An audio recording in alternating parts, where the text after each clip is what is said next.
green boy. Give the little blue one to Mr. Larry. Hi there. What's up, boy? Hi. How you doing? How's it going? Yeah, your nose is nice and black now too. Look, see? What are you doing? Yeah, this is Mr. Bratface. We're gonna have some protestation with this. I can see it now. So that's okay. We're just gonna hold him nice and tight so he can't hurt himself.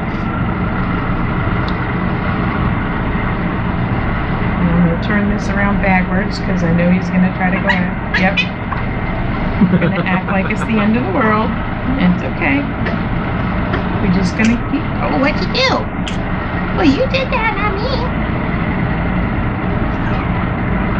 Just be really gentle, as gentle as you can. And teach him that it's all okay. That's a good boy. See, it's all right. Nothing's hurting you. You're fine. Now he wore himself out, and I'm sure somebody's gonna come on this video and go, oh my god, you're torturing that puppy, blah blah blah. I don't want to hear it. I've been doing this for a very, very long time. I've had multiple puppies like this that protest a little bit. And by the time they're 6 or 8 months old, they're following me out here to my trailer to get groomed because they love it. So I don't want to hear that I'm causing him some kind of irreparable harm or some kind of nonsense like that. Because he's doing good. Yeah, he's a good boy. He just had to learn that this was going to happen and that I wasn't going to stop, even if he acted silly, and he's probably going to try it again. Like I said. I'm not squeezing him to me. All I am is just holding him firmly enough that he can't get away. Because if you let puppies win at this age, then they pretty much start running the house, especially poodles or really smart dogs.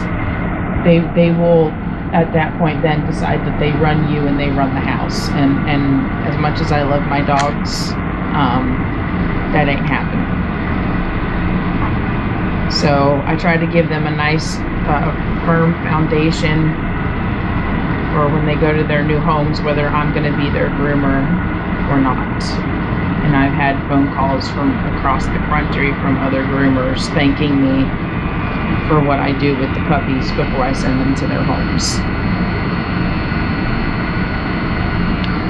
You okay? Good boy.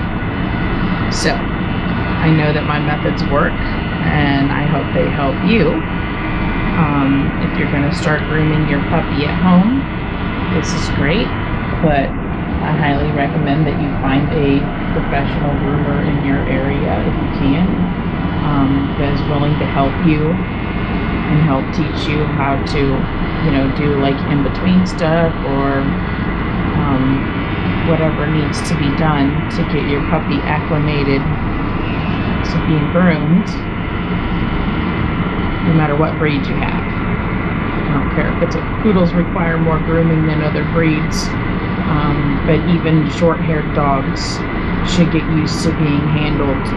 They should get used to being brushed and their nails done and all of these things, because someday they might have to go to the vet for some kind of a problem or whatever, and at least if they're used to being handled, used to having things done to them.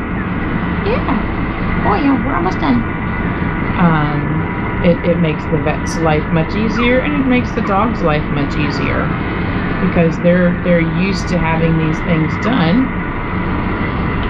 and it's not as traumatic for them. So if we give them a little bit of a, traumatic experience right now, if you want to call it that, because they're not used to it. If you want to call it trauma, you can. I just call it puppy angst, because they've never had this stuff. They've not had it done before. So it's all new to them. And then he's kissing my face while I do it, so it can't be that bad, right? Right? And his little tail's wagging.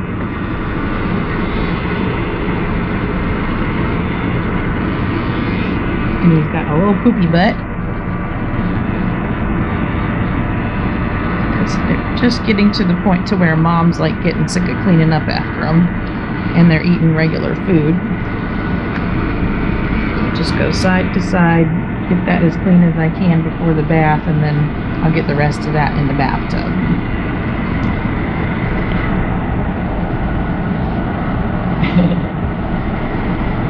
puppies are hard to film too, so, and they're always moving. And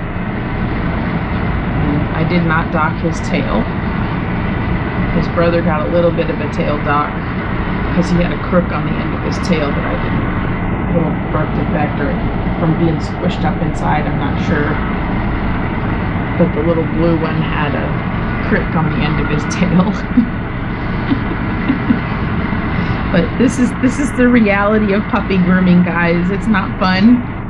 This is why you pay the same at your groomer. If you got a good groomer, this is why you pay the same at your groomer that you do for a full-grown poodle, because they got to work with all this stuff and they got to deal with all this messing around. And then, you know, please don't complain when it's not perfect the first few times, because that's not real. That's not realistic. Where are you going? No, I'm not done with you yet.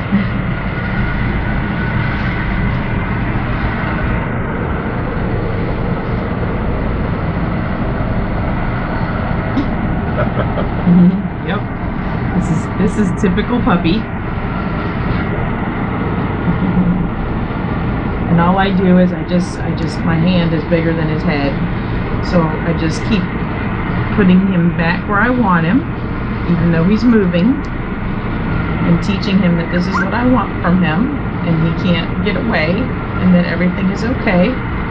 My voice is nice and calm.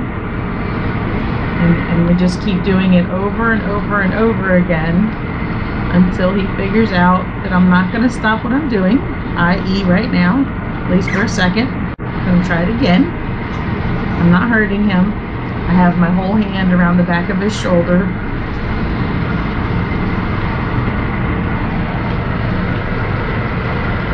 And I just wait for him to stop struggling, and then I do it again.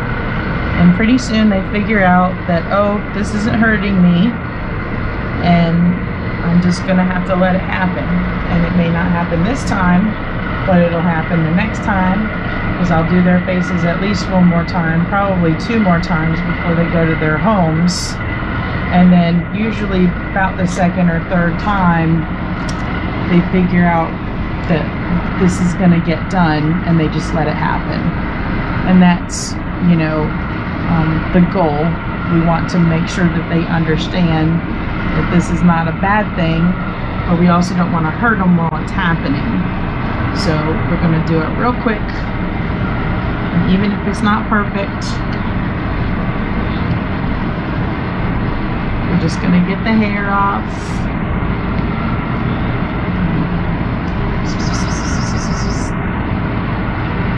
Especially in front of his ears. Alright.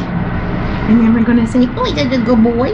You did a good job. Look at you. You did a good job. Say, yeah, see, we didn't hurt his little temperament at all. He's just a silly baby. That's all. And we still got puppy breath. Alright, but we got one more thing we got to do, okay? You ready? Okay. And he has nice, lovely white nails. So we can see exactly where the pink is. And again, not picky, just taking the little pointy tips off, getting him used to having it done. Uh-oh, we got a boo-boo. That happens, and we just don't make a big deal out of it, because as you can see, he's not crying, he's not dying, it's not the end of the world. Just gonna get a little bit of stuff, try to get a little bit of stuff, stick it on the end of his nail. He's a good boy. See, he doesn't care. He's a good boy. Yeah, right. I know it smells funny, doesn't it? Oh my gosh. So, if you are going to do nails, and you do get it quick like that, just don't make a big deal out of it. If you make a big deal, the dog's going to make a big deal. And then it's going to be traumatic.